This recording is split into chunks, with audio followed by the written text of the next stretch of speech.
चौसाळा परिसरामधील शेती पिकांचं नुकसान झालेलं आहे। बहुतांश शेती पिकं पाण्याखाली गेलेली आहेत। तत्काळ पंचनामे करून मदतीची मागणी केली जाते। पुन्हा ढगाळ वातावरण निर्माण झाल्यानं आज पाऊस पडण्याची शक्यता वर्तवली जाते। अशोक काळकुटे आमचे प्रतिनिधी अधिक माहिती देतील। अशोक,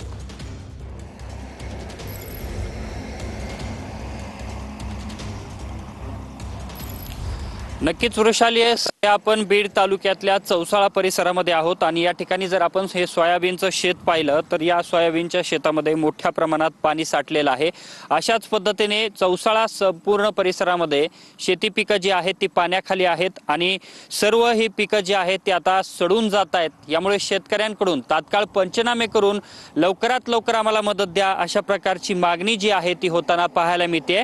आणि या संपूर्ण परिसरामध्ये काही प्रमाणात पंचनामे झालेले आहेत, मात्र अनेक ठिकाणचे जे पंचनामे आहेत ते अजूनपर्यंत झालेले नाहीत। या ठिकाणच्या सोयाबीनची स्थिती पाहिली तर पूर्णपणे शेंगा ज्या आहेत त्या पूर्णपणे काळ्या पडलेल्या आहेत। पूर्णपणे सगळं पीक सडून गेलंय आणि यामुळे शेतकऱ्यांवरती हे मोठं संकट ओढावलेलं आहे।